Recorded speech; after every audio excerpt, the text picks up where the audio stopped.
Like always, I greet the good people of the world in the name of our Lord Jesus Christ.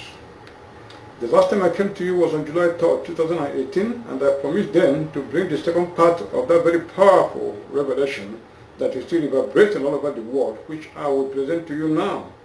And most obviously, it will not even end in this part 2. It's going to enter the next edition, which is part 3, that will be the concluding part. This is my 9th message and the 8th voice message I'm bringing to you today. Today is Sunday, the 29th of July 2018. As always, my name is Chinyere Ezogo, the income writer and messenger of the message of the Kaka that will prepare the elect of God for rapture and other prophesied end-time events as recorded in the Bible. The final part that will shake the foundation of this world will follow a few hours after this to allow for the proper digestion of this particular piece. So you have to look out for it. I dedicate this work, as a reminder to our Lord and Savior Jesus Christ in the promises contained in the book of Nahum, chapter 1, verse 9. What do you imagine against the Lord? He will make another end. Affliction shall not rise up the second time. That is the word of the Lord. I dedicate it also to the men and women across the globe who will hear this piece and join the battle cry against the forces of darkness anywhere in the world. Finally, to awaken the consciousness of the children of God to do their own part, as God cannot work for you. God can only work with us and not for us. You see, God cannot work for us. He can only work with us. Because when we do the one we can, God will do the one we cannot be able to do. That is the thing. So that last message that was very powerful, a very powerful message, that actually succeeded in shining down, shining the light upon the secret content of darkness. The secret content of darkness was revealed in that particular edition. If not by now, more than 8 million Nigerians would have been slaughtered. But was successfully was able to shine down that light, and the thing was actually spread. Because there's a saying, is that once you grip the head of the serpent, the rest of it is and it's just mere piece of rope. But we are far from gripping the head of this serpent. I'm telling you, very, very deadly and very, very, very vicious. We are far away from even achieving that. We have only succeeded in shining the light in the content of darkness. Like the last time, last message, immediately that last message come, few days, newspaper headlines in Nigeria, even you see, because I told you that then that Nigeria had entered into their own Armageddon night, the night of ethnic cleansing, the night of the long night. And it reflected in the newspaper words. You see, even Vanguard of 10, you see, Armageddon has befallen Nigeria. Southern Middle Belt leaders and local. A lot of headlines that actually show that that message was actually carried out. A lot of it. Okay, look at even the Southeast that have been, dancing to the tune of Buhari. All of a sudden, the Southeast governors, they rejected donating land for ranching, which is very, very, very, very good. Very, very good. If not by now, a lot of things would have happened. Look at the MAGBAN, the Fulani Association, the Mieti Alakato Breeders Association. Look at them. You say Eastern Governors' rejection of ranching. You understand me? They expressed surprise over Southeastern rejection of ranching. They were surprised because they never expected it. You understand me? So that is it. They were very, very surprised. They never expected it. These are some of the reflections. You understand me? I told you that time that even when they start the operation, the airport and everywhere will be sealed off. People thought I was joking. Okay, look at it. Just locally here, prominent elders, prominent elderly men, look at it. We were taught from flying to Benue for restructuring summit. That is from Modo. You see now, Nigerian airport, they denied them. They prevented them from landing. They prevented them from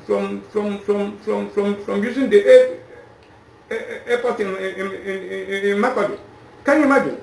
He said some members of Southern and Middle Belt Forum, led by Chief Edwin Clark, said on Monday in Abuja that they were stopped from traveling to Makurdi to attend the Middle Belt Summit on Restructuring. This was Punch of July 17, 2018. See if they cannot allow you to travel now when there is no problem. Is it when problem started that they will allow you to travel? These are things that vindicate what I'm saying. So you just follow up and see exactly what I'm saying, that I'm not joking. But people think I'm joking. You understand me? You say Nigeria, Benin Republic. Okay, they say they are going to close border. They didn't mention the border, but I told you it was Benin border, which is true. All of a sudden, they have changed. You say Nigeria, Benin Republic set up joint committee on smuggling. This is in Nation of July 25, just a few days ago. You understand me? Buhari been a president. They met in Asoro. You have to call the man to come.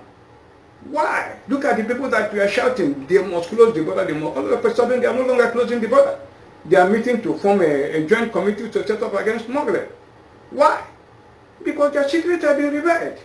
That is why they are doing it.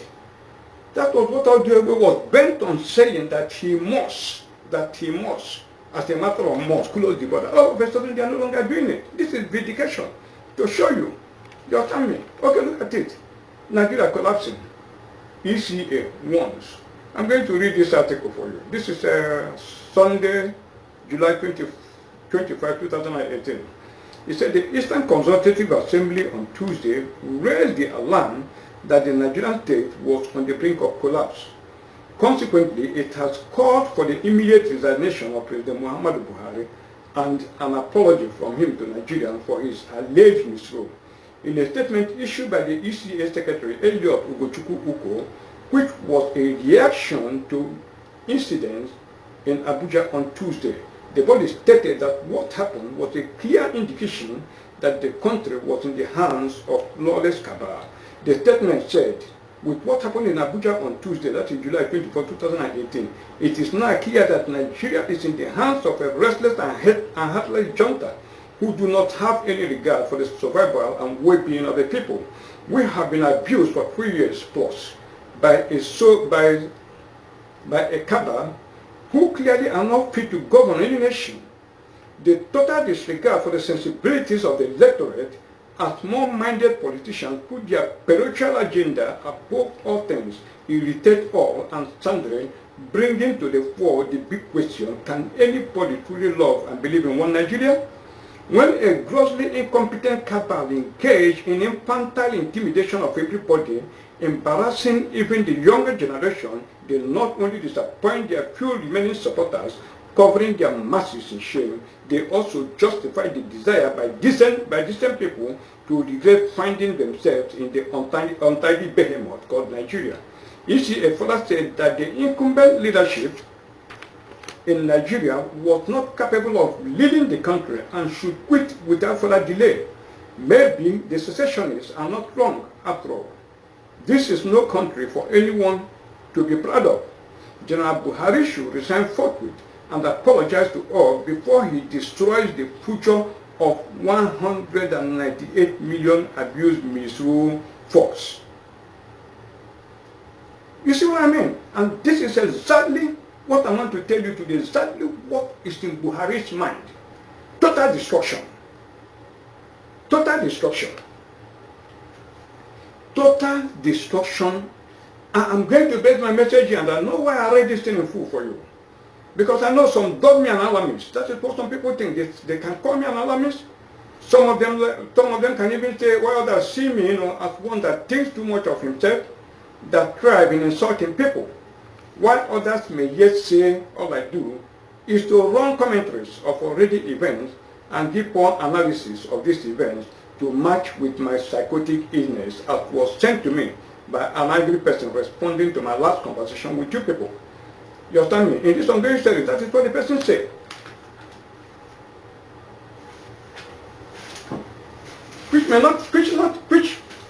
Which is not even surprising. And I know that may even represent the opinion of many people. You understand me? But there's one clear thing I want people to understand. Like there was an incident in those days in the year 2000, early 2000 and 2001, or there was a very very vibrant news media, the fastest selling news media I can even say in the whole of Africa to start with. In those days, very new medium that time. The Treasure Magazine. Treasure Magazine in Lagos. Those who live in Lagos will know the Treasure Magazine. It's a weekly tabloid. Comes out every week. Very powerful. So in the course of that magazine, I came across, I was sending, that time I used to be a prolific writer, sending a lot of my visions to a lot of news journals and things like that, and they were publishing it. So it was in the course of sending all these things that, the very editor of that magazine, one young guy, Sunday Abba, I think that is his name, he wrote to me to come across to him, that he wanted to see me in person. And then I came to him, we started chatting and all that. We started chatting. In the process of time, he told me that that magazine, that he anchored that magazine, that is after a while in association.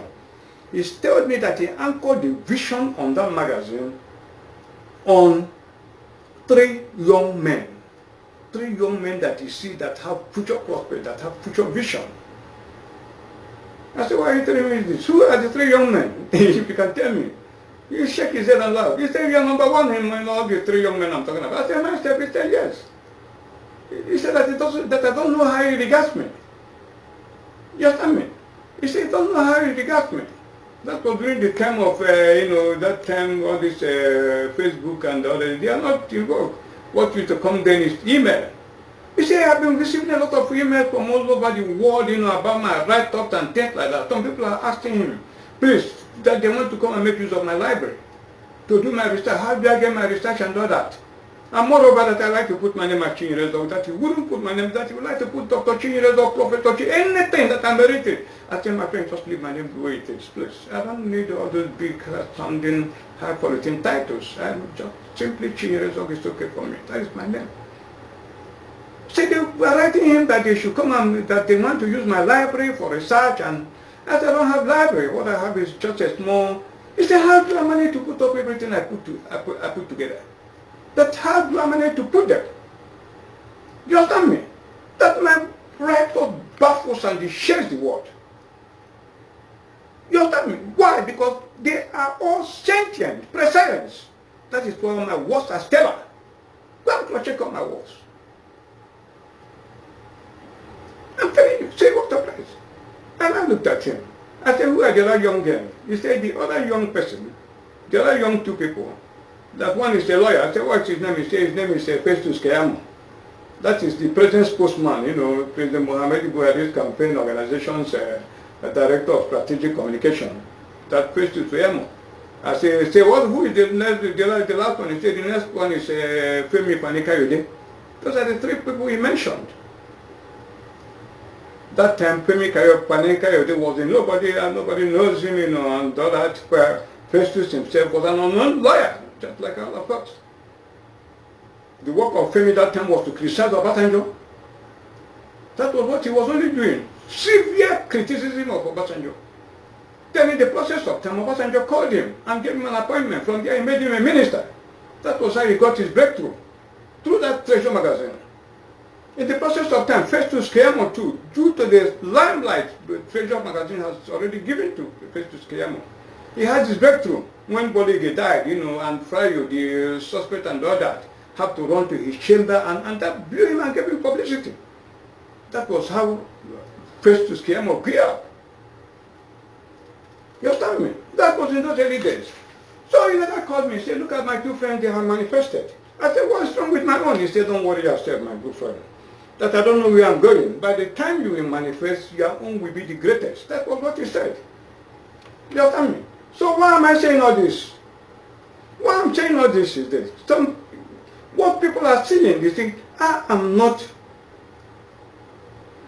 like reading this paper to you. That's not what I'm doing. Why? Because the revelation comes first. The revelation comes first.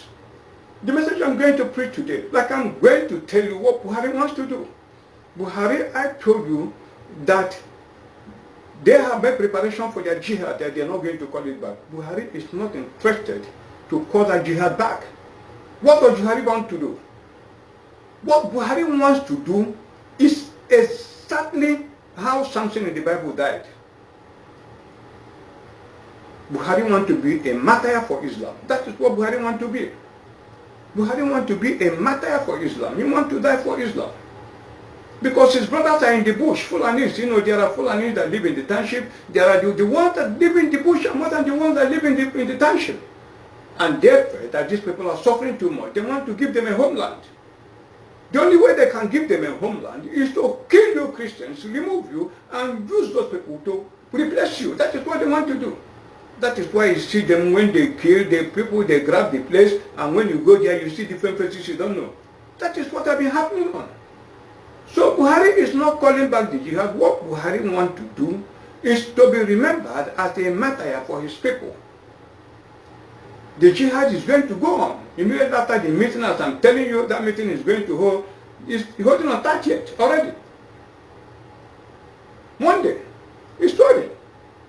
After that jihad, after that meeting, the jihad commences. Everybody finish up what they want to do. By the time they finish up, then Buhari is ready to die. That is where he is. And if I now tell you this is what Buhari is planning, there's no way you can understand what I'm saying. You can't understand it. I know it. If I'm talking to people who will reason and see it the way I'm saying it, there's no problem for me. But you will not understand it. So I need to go down to the physical and bring the element that I will use to plot this my vision so that you will understand it. And where do you go to? You go to the newsstand. You go to the newswalk and get the activities of what is happening. You may not believe it. People don't know where I'm coming from. So when you see me decoding this, I'm giving you the benefit of a quantum research, back-to-back research that have taken place for over more than 20-something years. But you don't understand it. More than 20-something years of backup research. You don't know who I am, you don't know where I'm coming from. But what I'm trying to tell you today, what I'm decoding to you, go and bring all the whole computers in this world. Put all of them together, they cannot decode what I'm decoding for you. Go and bring all the libraries in this world, anywhere they are. Go and bring them and put all of them together. They can never in this world decode it. You cannot believe me, but I'm going to tell you one simple thing. But if you like, believe it. If you don't like, believe it. This little platform that God has given me, in the process of time, every secret, every mystery will be decoded in this very little thing. And then you will find out that since this world began, my Lord, the Lord Jesus Christ, there is no prophet that is greater, there is no scientist that is greater than myself. Because all everything will be decoded, and every mystery, scientific, religious, we are going to decode it in this particular piece. So when people see me, they don't even understand. What am I getting? I'm not getting anything. The same thing that is motivating Buhari, the same thing that is motivating me. He's ready to die for his people. I am ready to die for the people of God. Even if Biafra comes tomorrow, I am not interested in holding any position in Biafra. Even if you call me, I will not take any position, no leadership position. I have my time to go and do my research and do other things, not to come out with people. So there's nothing I'm getting. Since I came to America, I've not rested for one single day. Every morning I've made in my life, God's committed to what I'm doing, so that my people can be saved. Because I believe, no matter whatever you are, if you don't do anything and leave a signpost in this world, in order to uplift people, in order to create life, in order to give life, because our Lord came to give life and to give it more abundantly. If we don't fulfill that thing, then the essence of my being created is wasted. So that is my own reward and nothing more. Just and then that thing, the Bible said it. For there shall arise even false Christ, if you go to 2 Peter 3, 2 Peter chapter 3, 3-4, you say, knowing this first, that there shall come in the last days, scoffers, walking after their own laws, and saying, where is the promise of his coming? For since the fathers fell asleep, all things continue as they were from the beginning of creation. That is what they will tell you. Your time, if you go to Matthew 24:24, it will tell you that, for there shall arise false Christ and false prophets, and shall show great signs and wonders, in so much that if it were even possible, they shall deceive the very elect. You understand me? That is it. I have come to decode the secret things of deity so that people don't get confused. Everybody is talking about, you see, like if you remember what is it? Is it Lazarus and the rich man? What happened? You understand me? The rich man, when they died and go to heaven, he said, I pray thee therefore, Father, that thou wouldest, send him to my father's house. For I have, 5 brethren, that he may testify unto them, lest they also come into this place of torment. You understand me? And Abraham said to him, they have Moses and the prophets.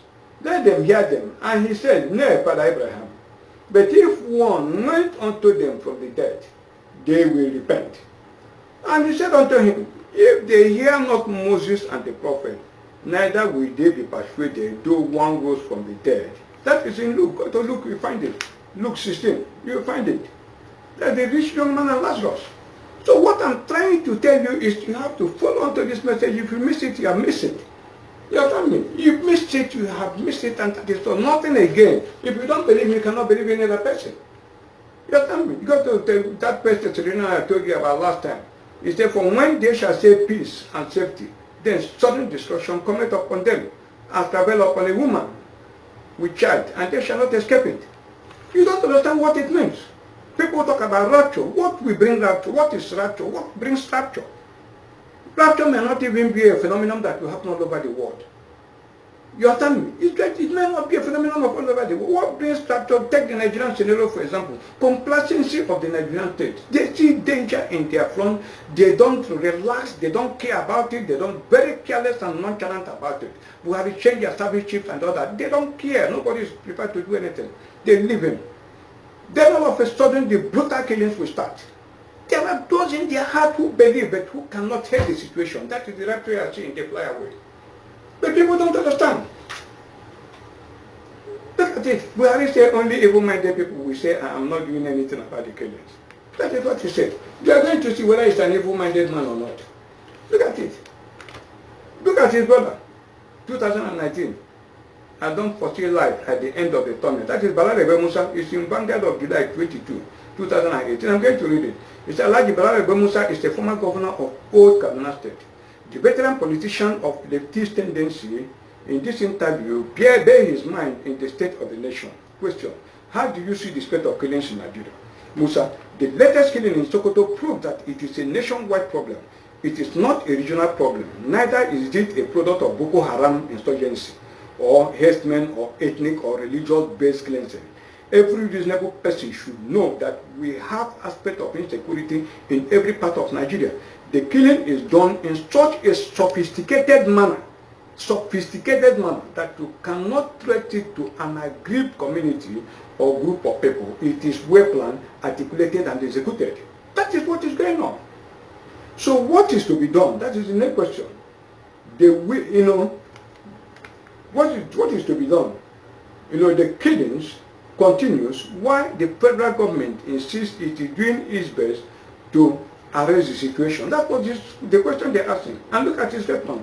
Certainly we cannot allow it to continue. But unfortunately it will continue because we have a weak government at the center. In other words, the federal government and the ruling party are so weak and irrelevant. The insecurity has reached a level that it has overwhelmed this administration. The overwhelming nature of it is proven by President Muhammadu Buhari when he said he did not know what next to do, asking for prayers and requesting that Nigerians be patient with his government. How can we be patient when we are lost everywhere in the country, almost on a daily basis? People are being killed. Then the next question. The worrisome aspect of it is that the killings are dragging into the 2019 election year. What do you advise? Look at his response. As far as I'm concerned, knowing the dangers we are facing as a nation, that is political. The decision regarding 2019 is left for Nigerians to decide. We will not delegate the people on who to vote for. Come 2019, all we can do is to present the facts to the people the way they are. But it's obvious that this administration is overwhelmed by the gruesome killings that are going on in parts of the country, and they cannot do anything about it. The question is, what is responsible for the negative state of the nation? That should be our task as citizens to find out. And that is what we are going to find out. You understand me? That is what we are going to find out. What is responsible for the negative state of the nation? That should be our task as citizens to find out. That's what I'm going to find out for you in this edition. Now look at it. You say, killings, be patient. My security chiefs racking their brains, says Buhari. That is what Buhari said. I think you hear. That was on July 11, 2018. Tambuwali blames killings on leadership failure. That is what Tambuwali, the governor of Sokoto State, said. Herdsmen attack, Sultan of Sokoto, castigate Buhari's government. The same Sultan of Sokoto, state religious leaders calling for war. He warned them. we shall see the people who are doing these things. We have evidence of politicians' involvement in killings, presidency. You have evidence since that time, people that are killing people in thousands. You have evidence and there's nothing you are doing about it. You went and kept your word. In the last time I came to you, in the last edition, the closing chapter, I told you that what they were carrying out is jihad, as was ordered to them by the former American president when he was a sitting president. That is Barack Obama. What actually is going on in the subterfuge of the Boko Haram and the Fulani herdsmen in Nigeria is the execution of the jihad war the then President Barack Obama authored to be executed against the Christian communities in Nigeria, especially the people of the former Eastern region, Biafran, through the then American Secretary of State, John Kerry, delivered through his coded speech on Tuesday, 23rd of August, 2016 at Sokoto State, Nigeria. The full open jihad that would have since been completed was put on hold because against all their calculation, President Donald Trump and not Hillary Clinton won the American presidential election of 2016 and was sworn in as the President of America. The same jihad is stubbornly and covertly implemented by Buhari's adoption of Fabian tactics of gradually but steadily wiping out the targeted Christian communities in Nigeria through the massacre of the combined forces of the Fulani herdsmen, the Boko Haram terrorists, which explains why they are not prosecuted but secretly released in spite of the atrocities they have committed.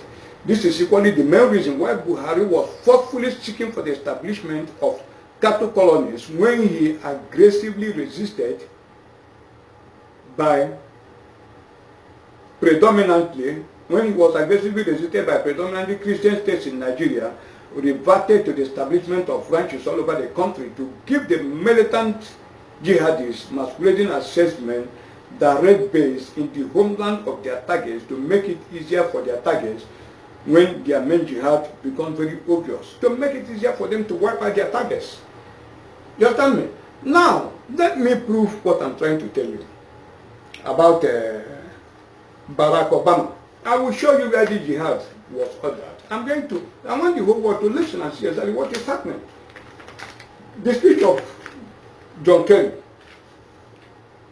I succeeded in decoding it. I decoded it and I published it.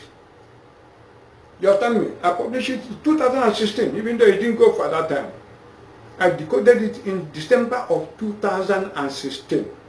And I'm going to read just a few aspects, 1 or 2 pages from that publication of 2016 for you to use it and weigh what is happening today. 2016 publication. That is what I'm going to read to you now. I want the whole people to listen and pay attention. I'm reading from the script I wrote on 2016. I'm reading page 13 now. You see, I'm showing you different phases of the strike forces they will use in Biafra land and their mission. Now I'm quoting John Kerry directly, what he said. John Kerry said, I'm quoting aspect of his speech, some just aspect, minute aspect of it.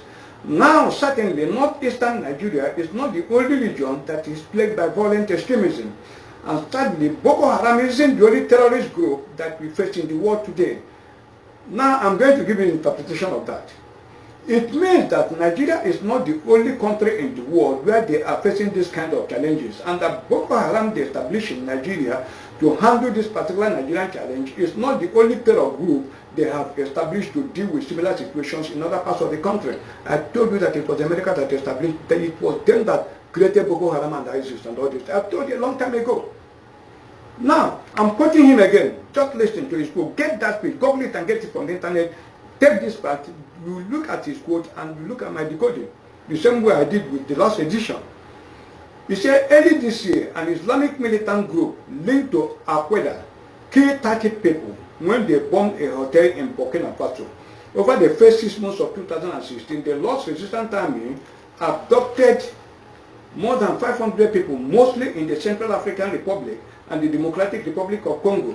And just a few days ago, Al-Shabaab militants killed 15 people and injured more than 80 when they detonated an attack near an open market in Galkayo in Somalia. And terrorists from an inspired by Daesh have carried out vicious attacks in Europe, the Middle East, South Asia, and the United States of America. Now look at the meaning, I'm end of quote, I've ended it. Now look at the meaning of what he said. It means that there are already different categories of their London terrorist groups, military groups, whatever one chooses to call them, whether Boko Haram or jihadists. But one thing is common to all. They are not any local outfit. I'm telling you, compare what I wrote in 2016 to what Bala Musa is telling you now. I want you to compare what I'm reading with development that have been happening. This is publication of 2016. It said Boko or jihadists. But one thing is common to all. They are not any local outfit, but specially well-trained groups in different categories, not under command of any local authority in Nigeria, be it military high command or the presidency. Compare it with what this man said. Say nobody can trace it to any group. That is exactly what is happening. What does it mean? It means that when the massacre is finished in Nigeria, you cannot even pin it to these local Fulani people. They will kill and go. They will kill and go, vanish. Like UFO. Like UFO. They will disappear. And people are here joking. You understand me? They are directly controlled and receive their orders direct from unseen commanders far away from Nigeria at American Ground Zero or scattered all over the Western Command countries, and definitely not under one central command. They are not under one central command. And you will see why Macron came to Nigeria. They are going to see, but I want you people to follow. When I talk about America, please, it's not America under President Trump. America under President Trump is a God country. Please, it's America under Barack Obama and the co. I have to make this clarification for people to understand. You see? So, okay. Under Central Command people, as I said before, each group may not know what the other is doing, and each group is engaged in their own particular trained area of operation and must go directly to complete their specific tasks and must not be distracted from their specific target when hostility starts in Biafra land. All these groups are already on the ground in Biafra land studying their specific targets and putting the final touches on the operational guideline. Now, I'm quoting John Kerry again. Islamic militants group linked to Al-Qaeda bombed a hotel in Burkina Faso. It means that those who are specifically trained and despite to take care of all the hotels in Biafra land, that they are currently, even among the guests of these hotels, they will bomb when the final order is given. Most certainly, they have already been deployed in little groups to their various targets in Biafra land. Now I'm quoting him again. Lord's Resistance Army abducted. You understand me? This Lord's Resistance Army abducted means that there is a group. This group have the specific instruction to abduct, not to kill. Already earmarked persons that won't be taken alive in the southeast and south, even and north central. They also have been deployed. Lord Resistance Army will equally and most probably, apart from taking victims captive, will also destroy all churches in Biafra land. That is what I decoded. Then I'm quoting him again. Ashaba militants detonated an attack, not the use of attack and not bomb, near an open market. It means that all or most markets in the southeast and south had already received deployment of squads that will attack and bomb all these markets, currently studying the best time to strike. Most of them disguised as beggars who are spies that will report on movements of Biafrans. We already have told you we have created a bicycle, a motorcycle unit in Biafra land. Those motorcycle units, you think it's a military motorcycle unit? Let me tell you what they do. What they do is they carry, one person can even carry 4 automatic, chains of armors of bullets. The motorcycle will be riding front and the person in his carry will be facing back. Maybe 2 people. What he's doing is to clear people, clear. One person alone can even kill 7,000. Clear, shoot and shoot and shoot and shoot. That's what they must have to be going for, but it's facing you and finishing everybody. That's what they do. You understand me? And look at, I'm quoting him again. And terrorists inspired by Daesh. That will tell you this is an evidence that they created all these terrorists. It says, and terrorists or inspired by Daesh have carried, means that Daesh, they must be inspired and replicate what ISIS did in Iraq by their seizure and control of the area called Daesh in Iraq, which clearly shows that they created ISIS. The whole group, not limited to those mentioned above, are to be encouraged and improved on the successes of others they will hear about and make their own operation far more better, far more vicious, far more terrible and horrendous than the ones already reported about in the various areas of operation, especially in the southeast, south-south, Benue, Plateau, and other places, just like they did during the war. When they overrun this place, they say Lewi is next. That's exactly what is happening here. The various Boko Haram commanders involved in the war are to seize Biafran towns and villages and control them as ISIS did in Daesh and Iraq as Boko Haram did in the northeast, from where they were relocated to Biafra land. As those living in the core north and south will be taken care of in those states by the local Boko Haram that will block all exit routes and embark on house-to-house massacre of Biafrans in their domain. That is exactly the message of Barack Obama to terrorist groups against Christians in Nigeria, delivered through American Secretary of State John Kerry. You understand me? Then look at it. What I wrote about global conspiracy agrees on the slaughter of Biafra. Now look at, I'm quoting him. So make no mistake, we don't have to be prisoners of this violent extremism. Any place you hear violent extremism, put Biafrans there. People of former Eastern region, and now it includes people of North Central, and the people of Southern Cameroon. We are all the same people. So even in Biafra land, please, if you see a Cameroonian, please, is their brother, is their sister. If you have two shares, give them one. Give the person one. Welcome them. They are facing the same thing. You are the same people, the same destiny, the same country. You are going to form the same country. There's no difference about that. So you must have to understand this point. You understand me? He said, I'm quoting him, so make no mistake about it. We don't have to be prisoners of this violent extremism. You know who are violent extremism now? Violent extremism is not a reference to Boko Haram terror sector or their allies. It's referring to a particular set of people, a particular set of races that we will come to identify shortly, which are different. Look, I'm quoting him. It can be eliminated. No one anywhere has to live among this evil. And it is evil, but it isn't going to disappear on its own. It means that this particular race, violent extremism, that is the Biafran, can be eliminated.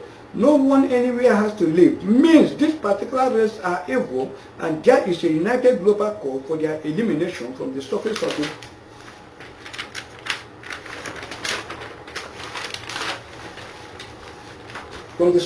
earth. Because if you leave them as they are, they will not change. So they must be eliminated. Now I'm quoting him, we do not have to be prisoners of this violent extremism. It means that we cannot continuously be held at ransom by this race or group called violent extremism.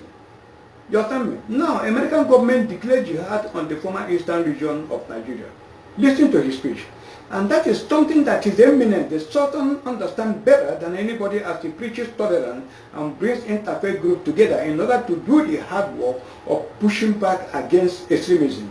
It takes leadership, and it will require sustained effort from all of us, from regional, national, and subnational leaders, from the United Nations and other multinational institutions. End of his quote. This is bomb. This is where the main jihad is declared. Let me interpret it for you.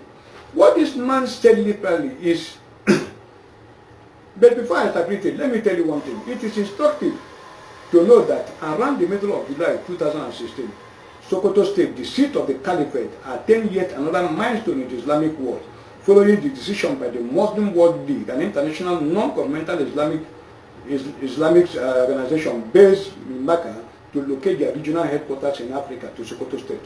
The organization, which was founded 54 years ago for the purpose of propagating the true teaching of Islam, includes its principles and tenets, appointed the former governor of the state, Senator Liu Gogamata Wamaku, as the President General of the African Office. The director of the league in charge of the Abuja office, Dr. Fado Kalwot, recognized the singular effort of the late Northern Premier Sir Ahmadu Bello on the establishment of the World Muslim League. According to him, I'm quoting him, we can reliably say that the late Ahmadu Bello was the brain behind the establishment of Muslim World League. It was he who suggested the need for the establishment of the league to King Faisal of Saudi Arabia in 1962. The suggestion was accepted, and when the king gave his consent, he was reported to have added that Africa has always been in the forefront of promoting the cause of Islam, citing the fleet hijack to Abyssinia, that is Ethiopia, before reaching Medina. Kaluddin explained. He said the new office will undoubtedly pursue the least objective and in turn bring maximum benefit and services to Sokoto State, to Nigeria and to Africa in general. In his remarks, the Sultan of Sokoto, Alhaji Muhammad said Abubakar III commended the Muslim World League for establishing a regional office in the state. He said the regional office will serve as an umbrella for the unity of the Muslim faithfuls in Sokoto, Nigeria and Africa. His words: Muslims need to take advantage of organizations like this one to advance their cause through effective collaboration. We should use the office maximally to attract and encourage support for the propagation of Islam. What the American Secretary of State literally said in his speech at Sokoto is that the Sultan of Sokoto, Alhaji Muhammad Saad Abubakar III, that's I'm interpreting it, who has seen and experienced firsthand the danger posed by these activities of violent extremism. This is clamoring for change in the already established and consolidated status quo oligarchy dominance of the Fulani leadership hold on power in Nigeria must bring everything at its disposal, including the total support, total commitment of all the member countries of the Islamic World League to bear in a declaration of jihad against the race clamoring for change. That the fight is not going to be easy, so we must ensure the participation and unflinching support of those member countries of the United Nations and other terrorist organizations under the control of America to join the efforts of the Sultanate of Sokoto in destroying these violent extremists that are clamoring for change in the established status quo in Nigeria. That is the direct operational statement of the American president under Barack Obama, spoken, delivered through the American Secretary of State, John Kerry. Simple.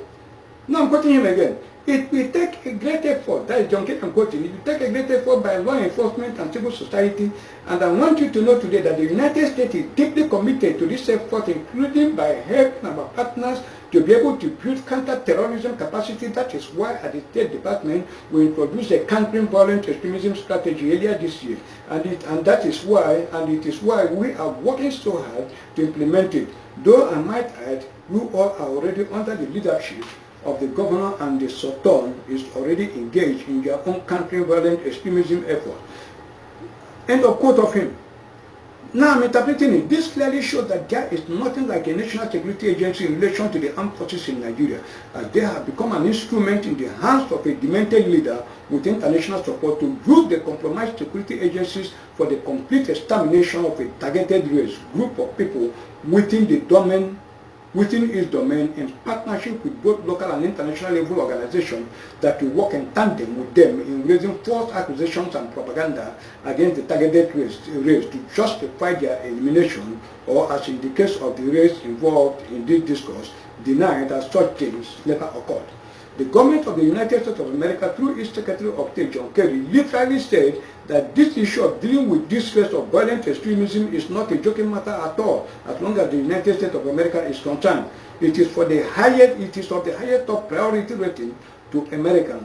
Nigeria should use the armed forces and other security agencies as well as mount propaganda against this case of violent extremism clamoring for change in the status quo and deal ruthlessly with them. That the Department of State Service, DSS, should up immediately all the strategies they have put in place, like murdering these people of violent extremism instead of taking them to court, blackmailing them, and every negative strategy that he has already been mapped out should be put into operation along with the existing one to deal squarely with this case of violent extremism. We are going to ensure a constant invention of strategies. We will also pass on to you for implementation to ensure you deal squarely and successfully with the threat posed by these people. They are not an easy people to defeat, and they live in it, but with commitment and hard work, success will be attained.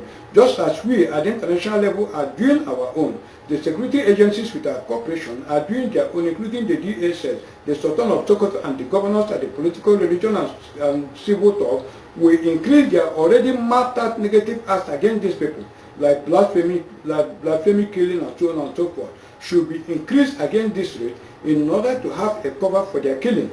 Every act of provocation against this group should be increased to ginger their destruction. Now I'm quoting him again. There's no question in recent months that important progress has been made, and particularly here in Nigeria. Over the last 6 months, the Nigerian army has rescued thousands of civilians, hostages, hundreds of Boko Haram fighters surrendered to Nigerian forces. In July, Nigerian troops captured 16 of the group leaders who admitted that they were running out of food, that their fighters were living off fruits and unripe fruits. And just last week, their army thwarted an attack in the northeast and took out more than a dozen militants in the process. The fact is that through the multinational joint task force with help from the United States, France and the United Kingdom, Nigeria and these neighbors are degrading Boko Haram capabilities. Their country has taken back most of the territories that the terrorists have captured, and Cameroon, Niger, Chad and Benin have made important contributions and animal sacrifices in areas along its border. Now let me just interpret that thing. President Obama stated through John Kerry, so make no mistake, we do not have to be prisoners of Biafran. Biafra can be eliminated. No one anywhere has to live among Biafran because Biafra is stable. Agitation for restoration of Biafra cannot disappear on its own if left unchecked. And that is something the Sultan and the Muslim communities who had a timeless and first-hand experience in running battle with the Biafrans understand better than everybody. That is outside Nigeria, which is why the Sultan have to bring together all the Muslim countries under the umbrella of the Muslim World League and declare a vicious and global jihad on Biafrans anywhere they reside in this world, be it in America, Britain, Saudi Arabia, Japan, anywhere on earth they may reside, or South Africa. You see a lot of them being killed in South Africa. Organized pogrom.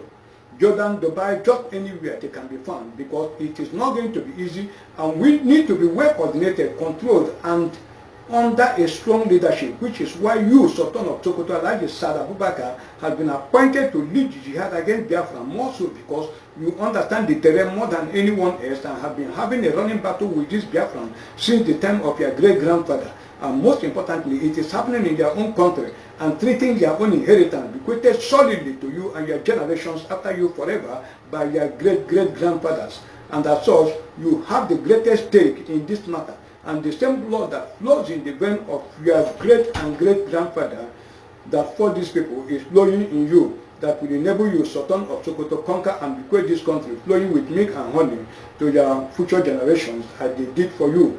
I did not tell you that it is going to be easy, because you know, as I do, that they are a very stubborn people and difficult to defeat, like their other brothers in Israel. And you know too that they are everywhere, scattered all over the world. But with our total support and unrelenting, sustained and continued unflinching support and commitment from us, America, from other Western world, especially from the United Nations, which we control, and all the blue chip global financial lending or borrowing institutions and other multinational institutions which we control, and we bring to bear in their own local efforts in Nigeria, Biafrans will be eliminated and permanently destroyed, never to rise again. That is exactly what Obama, the United States of American president, said through John Kerry in this open letter to the Sultan of Sokoto, through John Kerry, quoted in his speech. You understand what I'm saying? This is what is happening. Plus check what I said with what has been happening. And you will be surprised. You will marvel at what has been going on. You understand me? You will marvel at what has been going on. You see? Now, Buhari, okay, summit on West African security. You understand me? That is the summit we are talking about.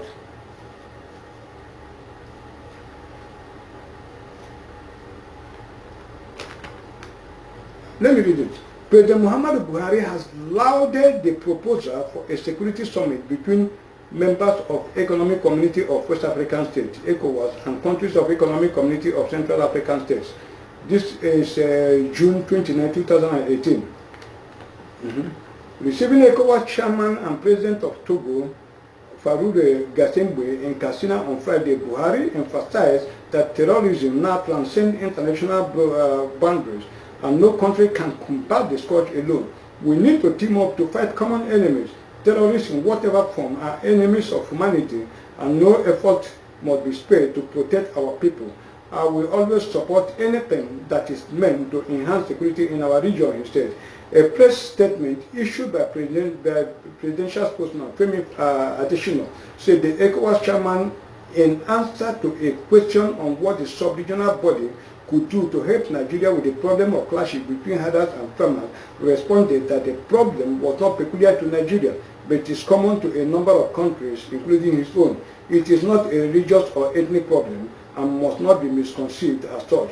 We will discuss the matter and try to find a solution, the neighbor said, which is a lie. It's a religious problem.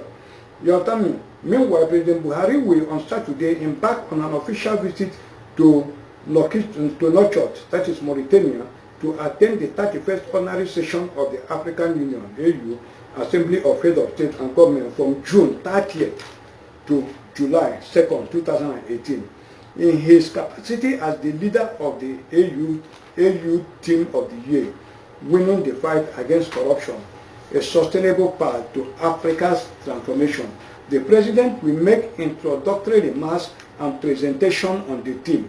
On the margin of the AU Summit, President Buhari and other African leaders will take part in an interactive session with President Macron of France. I want you to notice it. President Macron of France on financing AU-led peace support operations authored by the United Nations Security Council. Do you see the people who authored this thing? United States National Security Council. You see what this man said in his speech. You connect all of them. I'm coming back to Macron. You understand me? Dominant issue affecting the continent, such as, forget about all this HIV and all this. Macron. And when was it? This was on July 2. July 2nd. So on July 2nd, immediately after that summit, Macron was in Nigeria. Immediately after that summit. Look at what they discussed there. Macron himself was in Nigeria. Now let me read some. I'm not going to quote Nigerian paper. Let me read international coverage of Macron's coming to Nigeria. He said Macron losing up trip to Nigeria with visits to legendary Lagos nightclub. This is Washington Post. I'm reading the report of Washington Post, July 4, 2018. He said in 1977, Nigerian soldiers burned down the legendary concert hall where Fela Kuti performed his protest music that popularized the Afrobeat genre and earned him millions of loyal followers around the world. Kuti was despised by Nigerian military rulers for his controversial song that mocked corrupt officials, criticizing colonialism and encouraged Nigerians to question their leadership's lavish spending. Kuti died in 1997. How old was Macron in 1997? How old was Macron? When Fela used to play music at Mochilashi and all those Idioro side of Lagos. That time in Lagos, where do you get the places that hit in Lagos that time? Gondola nightclub, Ailara, this Mama Coco, and Inveron. We used to go to one club that time. John Chukwu was the DC of that club. Club 2-1 in Lagos, Hotspot, and all that. How old was Macron then? So can you imagine? Sekudi died in 1997, but on Tuesday, the new Africa Shrine in Lagos, which replaced the original club and is now managed by two of Kuti's sons, Femi and Sion, also both musicians, welcomed the French president, Emmanuel Macron. His visit to the shrine, believed to be a first by a sitting president, stole the spotlight from Macron's earlier extremism-related meeting with Nigerian President Muhammadu Buhari, and somewhat shifted the focus of his trip to a celebration of African youth and culture. It may be a surprise that a French president goes to the shrine, but it's never surprised anyone if I go to the Albert or the Met, Macron said, in order to cover himself. You understand me? We have to change that, Macron said. Now, I'm still quoting the report of the Washington Post. It said, at first glance, the shrine may seem far away from presidential. On an average night, the shrine may seem far away from presidential. On an average night, hawkers linger outside and cloud of marijuana smoke envelop guests before they even get through the front door. Young men play pool in the corner, sharing joints next to signs that say drugs are not allowed in the shrine. But the concert hall is also one of Lagos' most historic landmarks, celebrating the legacy of a man who fought back against the establishment even as he lost his own mother to the violence of Nigerian soldiers. Kuti was arrested countless times and he spent time in prison the last time Buhari was in power as a military ruler who took over in 1983 coup. When complications from AIDS killed Kuti in 1997, At least 1 million people are said to have lined the streets of Lagos for his funeral. While the club was once feared by many Nigerians who associated it with era of violence and crime, it now attracts a wide variety of guests, from hipsters in skinny jeans to other Nigerians dressed head to toe in traditional clothing. Macron was already familiar with the venue long before he became president in 2002. He entered at the French embassy in the capital of Abuja, and he claimed to have visited the shrine during the 6 months he spent in Nigeria. Tuesday's special event featured a fashion show, musical performance, and art display. So there was enough time. Now let me read another news report on it, Reuters. It says France president visits Nigerian music legends nightclub.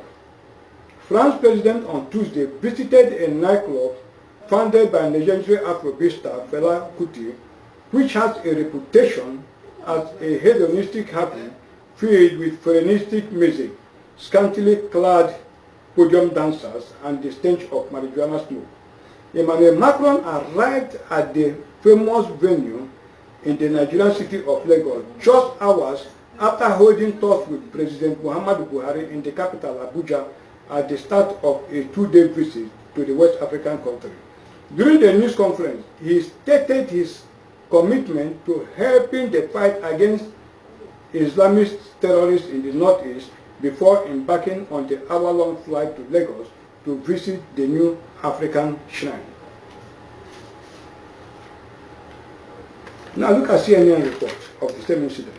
It said French President Emmanuel Macron parties in infamous Lagos nightclub by September by Stephen Bossari. That is the person who wrote this thing. This was on July 5, 2018. He said he arrived in Lagos on Tuesday night, fresh from a press conference with President Muhammadu Buhari in Abuja, and headed for the new African shrine, an unusual venue choice that raised few eyebrows. No global leader has ever visited the shrine, nor indeed any Nigerian president. The shrine is the kind of place Nigerian parents warn their children about a nice spot that is synonymous with waft of marijuana smokes, gyrating backup dancers, and pulsating sounds of the Afrobeat music popularized by Fela Kuti. One can only imagine the groan from the security team at the Élysée Palace in Paris when the choice of venue was announced. The club is in an area of Lagos that most overseas visitors hurriedly drive through. Some foreign diplomats and ambassadors are not even permitted by their countries to visit the mainland of Lagos unless they are driving through to go to the only airport in the city. But Macron seemed keen to revisit the haunts of his internship days, and a night culture celebrating the best that Nigeria has to offer was put on display for his benefit. He told the crowd that the venue was an iconic place. However, he evaded the question when he was pressed about his memories, saying whatever happens in the shrine stays in the shrine. He cannot, because there was no memory. I will tell you why he visited the shrine. Let me just read the final report. Emmanuel Macron's unconventional visit to Nigeria was low on policy but high on culture. Low on policy but high on culture. On his first trip to Nigeria as president, France Emmanuel Macron seemed anti-establishment. Yes, he landed to the regular pomp of a presidential welcome and had a meeting with Nigerian President Muhammadu Buhari in Nigerian capital. But beyond that, much of the 40-year-old visit was removed from government business. First was a conspicuous, very loud trip, signal, very flashy trip to the new African shrine. That is the meaning of conspicuous. A concert venue in Lagos owned by the family of the Afrobeat legend Fela Anikulapo Kuti. The late musician, a fierce anti-government critic, rallied against successive military regimes through music and was jailed several times by military leaders, including Buhari, who served as head of state between 1983 and 1985. Indeed, the new African shrine replaced the original venue as it was burned down in 1977 by the army. Given its proudly anti-establishment route, a visit to the shrine does not typically feature in a visiting president's itinerary, but Macron was quick to dispel any notion that his visit was unusual given the shrine's cultural value. It may be surprised that a French president goes to the shrine, but it's never surprised anyone if I go to Abat or the Met, he said. Later on, in an interactive section with young business leaders in Lagos, Macron did not shy from poking at the government's economic policies, saying it is the fault of politicians if local business cannot thrive given Nigerian huge market. I want you to note what is happening.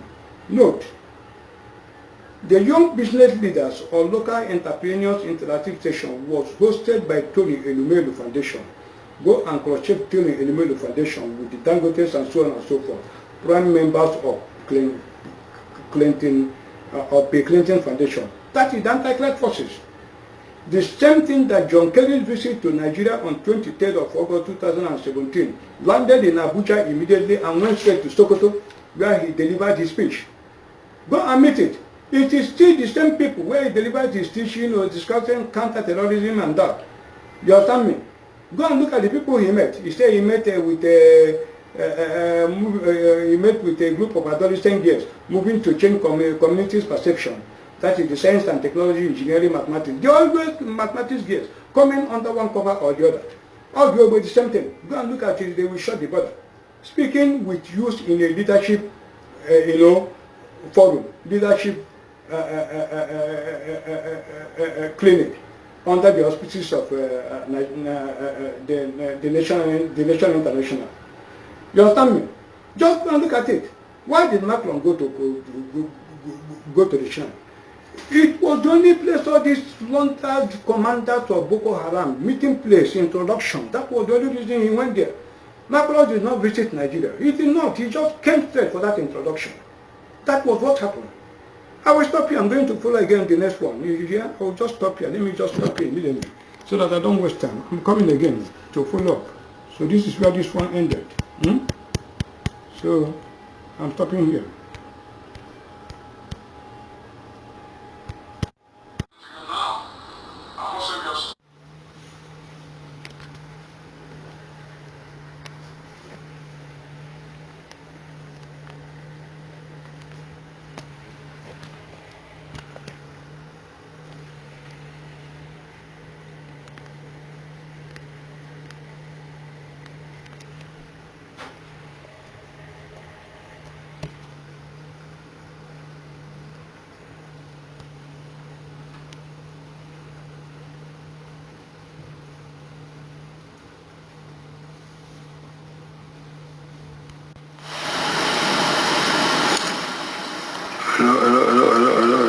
Hello.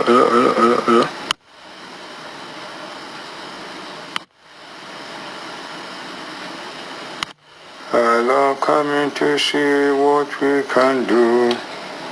Amen. Coming to see what we can do.